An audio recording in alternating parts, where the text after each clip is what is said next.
First of all, he graduated high school. He just graduated high school. As he was walking across the stage, they handed him his diploma and they handed him a platinum plaque for his song, Soak City, man. Shout out to that young man. And he just performed at Coachella. Man, he's doing it right now to be 18 years old. That's really dope. Really dope. Your song go platinum. You graduate high school, you get your diploma, and you just performed at Coachella. All in within 2 weeks. That's lit, man. Shout out to that young man. Speaking of lit, man, we out here. We lit at 534 Spratt Street, the Women and Children Shelter, the Salvation Army Women and Children Shelter, Center of Hope. You know what we doing, man. Our 28-hour broadcast where we collect donations. We always try to raise at least $10,000 for the shelter, and we have another guest. Yes, we do. Guest. We have Miss Ebony. How you doing, Miss Ebony? Hey, y'all. Hi, Miss Ebony. What's going on? What's going on? Good morning. Good morning. I'm here. So, Miss Ebony, we were talking a little bit. I said, save it for when we get on the air. Save it when we get. You actually were not a resident here at this shelter, but you stayed. You were part of the program. You stayed at a hotel. Tell us your story.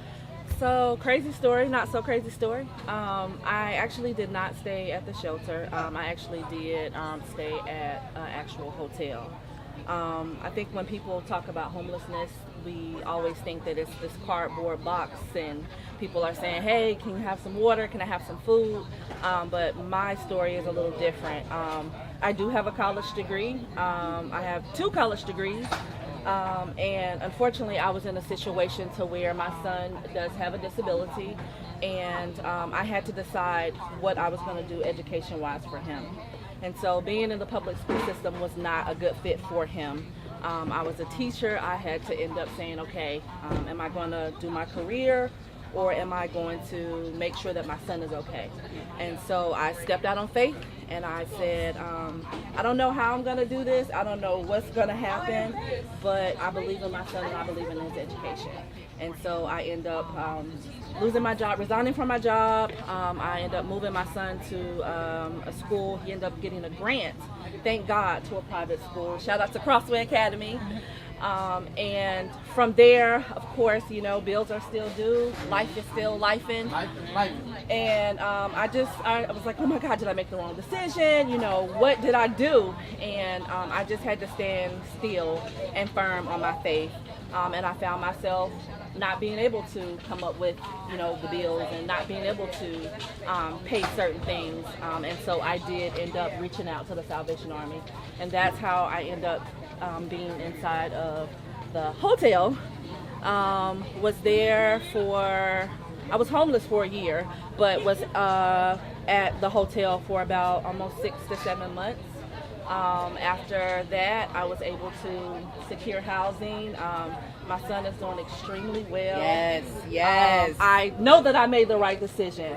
And if I could take anything from this whole entire experience, I do want people to know that, you know, homelessness is not just the cardboard box. I keep, you know, hitting on that because people don't understand that sometimes you are one paycheck away from being homeless. You know what? We say that a lot, but I think in people's mind that it don't really hit home. Like that part, don't hit home. Like you said, a lot of people think homelessness. They think cardboard box. They think somebody that's using it or abusing drugs. But you said I'm educated. You know what I mean? I was a teacher, and I just was in transition, and that's a real story, and that's a lot of people's story.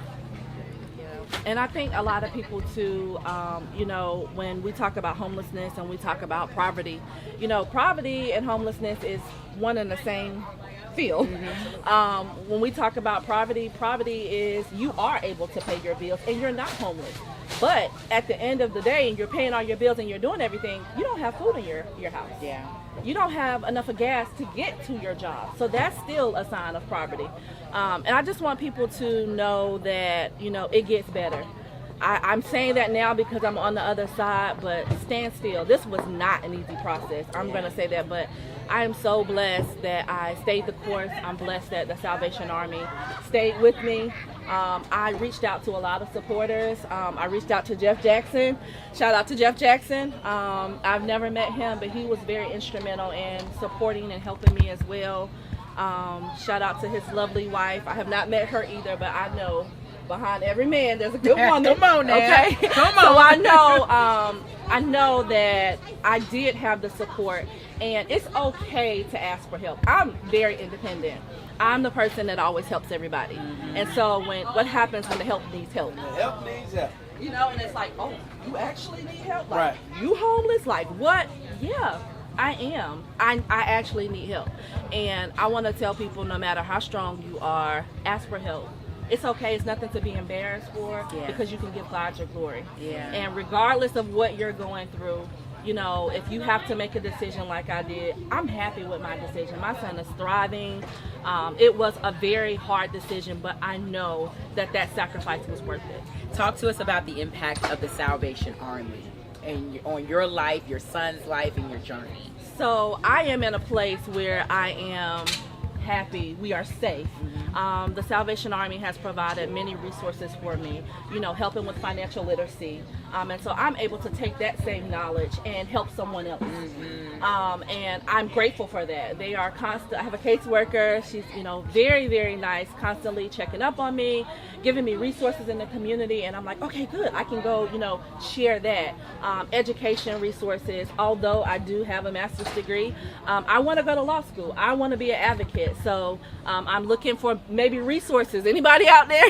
Yeah, put it out there. You know, I want to be on the other side. I want to be able to have advocacy for, you know, people who are homeless. A lot of people who are homeless and who have housing problems, sometimes it might be a situation to where maybe they have paid everything, and it might be something with the creditors, you know. And so a lot of people don't understand that part of homelessness.